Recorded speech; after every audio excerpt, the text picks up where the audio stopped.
demanded this imposition of a 2% pay rise. So really, with that happening yesterday, as in Wednesday the 15th of June, what's your knee-jerk reaction and response to that, Mark?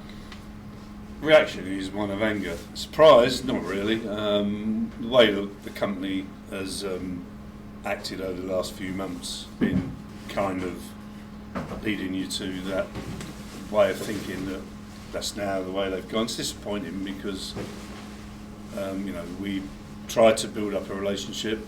We went through an enormous amount of change. Our members delivered an enormous amount of change. They also put themselves at risk and did everything they could for UK society, for the service and for Royal Mail during the pandemic. So they went above and beyond our members, and the company's attitude towards them just about sums them up, in my opinion, at the moment. You've got Simon Thompson, and I don't mind going on record and saying this because I'll say it to his face, is nothing short. Unlike him, I think he's two-faced. He's banging on one minute about culture and trust and how important that is, and the next thing, his negotiating team looked us in the eye only a week or so ago and said that they would not be imposing any of the conditions, but particularly on pay. And lo and behold, they've imposed it yesterday. So I don't know how you're supposed to have trust and build trust going forward when that is the way that people behave. So if you think that's great, Simon, well done, mate. If you also think it's great what you've done, it hasn't. It's done the reverse. And I don't know what you expected it to do, simply imposing a completely unacceptable pay amount anyway, 2%.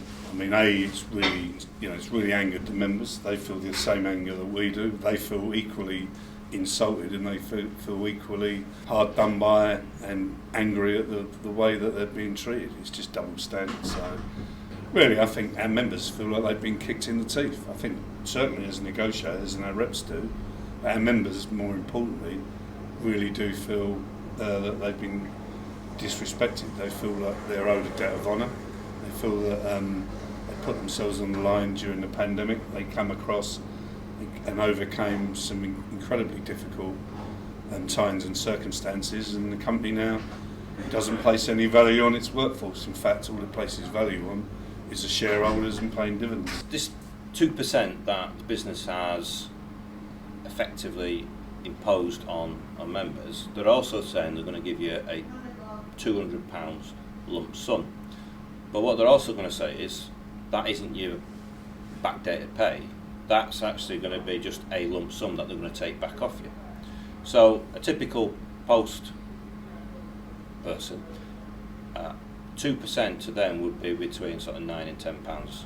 Now, over 16 weeks worth of back pay, you're looking at £160. So on the face of it, Mark, it does seem like they're going to give you £200, take it off you, and then when you do get your backdated pay, you're actually going to be less off for that 1 week than not. So I don't think they've thought that through, have they? I don't know whether they've thought anything through. I mean, first of all, 2% is completely unacceptable. It's insulting. But then to impose it on top of that is frankly staggering. It breaks all sorts of trust, or any sort of trust, as I mentioned earlier.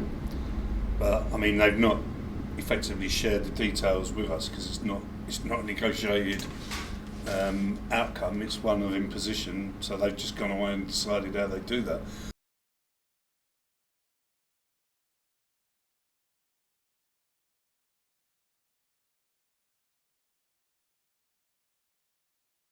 For some people, you're right, they're going to get £200 advance, and then come August, the company are going to probably readjust it and take some money back off. So I would be careful about spending the £200 somewhere.